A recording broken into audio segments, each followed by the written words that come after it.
Hi అండి, welcome to our channel. ఈరోజు recipe వచ్చేసి కాకరకాయ కారం అండి. దాని ప్రాసెస్ ఎలాగో ఇప్పుడు చూసేద్దాం. నా ఛానల్ కనుక మీరు ఫస్ట్ టైం చూస్తున్నట్టయితే కనుక ప్లీజ్ సబ్స్క్రైబ్ చేసుకోండి. పక్కనున్న బెల్ ఐకాన్ని క్లిక్ చేయండి, నా నోటిఫికేషన్స్ మీకు వచ్చేస్తాయి. అలాగే లైక్ చేయడం అస్సలు మర్చిపోద్దండి. మీరు ఒక లైక్ చేయడం వల్ల నా వీడియోస్ చాలామందికి రీచ్ అవుతాయి. ఇప్పుడు ప్రాసెస్లోకి వెళ్ళిపోదామండి. ఇప్పుడు ఇవిలాగా కాకరకాయలు తీసుకున్నానండి. ఇవి 400 గ్రాములు కాకరకాయలు తీసుకున్నానండి నేను.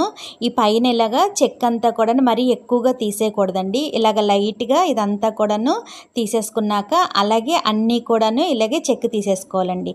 ఇప్పుడు ఇవి 3 భాగాల కింద కట్ చేసుకొని లోపలున్న పిక్కని తీసేసుకోవాలండి. అది బాగా ముదిరిపోతే తీసుకోవాలండి. లేతగా ఉంటే కనుక ఉంచేసుకోవచ్చు, బాగుంటుందండి టేస్ట్. ఇప్పుడు ఇవి సన్నగా ఇలాగా కట్ చేసుకోవాలి. ఇలా పొడవుగా కొంచెం సన్నగా కట్ చేసేసుకోవాలి. అలాగే మొత్తం అన్నీ కూడాను కట్ చేసేసుకొని రెడీ చేసుకోవాలండి. ఇప్పుడు ఇవన్నీ కూడా ఇలాగ కట్ చేసేసుకున్నాక ఒక బౌల్లో వేసేసుకొని ఇప్పుడు ఇందులోకి కొంచెం ఉప్పు వేసుకోవాలండి. 1/2 టీ స్పూను ఉప్పు వేసుకుంటే సరిపోతుంది. అలాగే 1/4 టీ స్పూను పసుపు వేసుకోవాలి. వేసుకొని ఒకసారి ఇదంతా కూడాను బాగా కలిసేలాగా కలుపుకోవాలండి. ఇలా కలిపేసుకున్నాక ఒక 10 నిమిషాలు దీన్ని ఇలాగే పక్కన పెట్టేసుకుందాం. ఇప్పుడు 10 నిమిషాలు అయిపోయాక ఒకసారి ఇవన్నీ కూడా ఇలాగా కలిపేసుకున్నాక ఇందులో ఉన్న వాటర్ని అంతా కూడా ఇలాగా గట్టిగా పిండేసేసుకొని ఒక ప్లేట్లోకి పెట్టేసుకోవాలండి. ఇలాగ మనకి పొడి పొడిలాడుతూ వచ్చేస్తుంది అన్నమాట. ఇలా మొత్తం అంతా కూడాను పిండేసుకున్నాక ఇప్పుడు స్టవ్ వెలిగించి స్టవ్ మీద ఒక కళాయి పెట్టుకొని అందులోని 1.5 టేబుల్ స్పూన్ ఆయిల్ వేసుకోవాలి. ఆయిల్ కొంచెం వేడయ్యాక ఇప్పుడు ఇందులోకి కొంచెం కరివేపాకు వేసుకోవాలండి. అలాగే ఒక ఉల్లిపాయని సన్నగా పొడవుగా కట్ చేసుకున్న ముక్కలు ఇందులో వేసుకోవాలి. ఇలా వేసేసుకున్నాక మంట మీడియం ఫ్లేమ్లో ఉంచుకొని ఇవి కొంచెం సేపు వేయించుకోవాలండి. మరీ ఎక్కువ వేగనవసరం లేదండి, కొంచెం వేగితే సరిపోతుంది.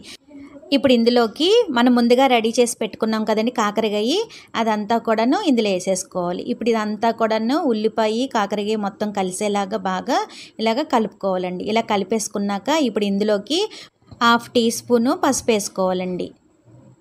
వేసేసుకున్నాక ఇప్పుడు మొత్తం అంతా కూడా కలిసేలాగా బాగా కలుపుకోవాలి. ఇలా కలుపుకొని మంట మీడియం ఫ్లేమ్లో పెట్టుకొని వేయించుకోవాలండి. ఇవి వేగుతుండగా ఇప్పుడు ఇందులోకి కారం రెడీ చేసుకోవాలండి. ఒక మిక్సీ గిన్నె తీసుకొని ఇందులోకి ఒక 4-5 ఎల్లుల్లిపాయలు వేసుకోవాలి. ఇప్పుడు ఇందులోకి 1/2 టేబుల్ స్పూను ధనియాలు వేసుకోవాలండి. కొంచెం వేయించుకొని తీసుకోవాలి. అలాగే 1 టీ స్పూను జీలకర్ర వేసుకోవాలి. ఇప్పుడు 1 టేబుల్ స్పూను కారం వేసుకోవాలండి. అలాగే ఇప్పుడు కొంచెం ఉప్పు వేసుకోవాలండి. ఆల్రెడీ మనం కాకరకాయని కలిపినప్పుడు ఒకసారి వేసుకున్నాం కదండి, అందుకే ఇప్పుడు కొంచెమే వేసుకొని మిక్సీ పట్టుకొని ఇలాగా రెడీ చేసుకోవాలండి.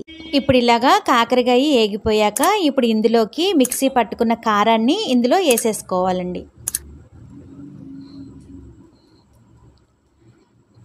ఇలా మొత్తం అంతా కూడా వేసేసుకున్నాక ఇప్పుడు ఇదంతా కూడా కలిసేలాగా బాగా కలుపుకోవాలి. మంట మీడియం ఫ్లేమ్లోనే ఉంచుకొని ఒక 2 నిమిషాలు ఇలాగా వేయించుకోవాలండి.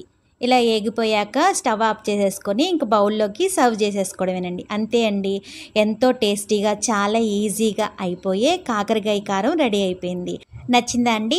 ఈ వీడియో కనుక మీకు నచ్చినట్టయితే లైక్ చేయండి, షేర్ చేయండి, మీ ఫ్రెండ్స్కి ఫార్వర్డ్ చేయండి. సబ్స్క్రైబ్ చేసుకోవడం అస్సలు మర్చిపోద్దండి. పక్కనున్న బెల్ ఐకాన్ని క్లిక్ చేయండి, నా నోటిఫికేషన్స్ మీకు వచ్చేస్తాయి. Thanks for watching.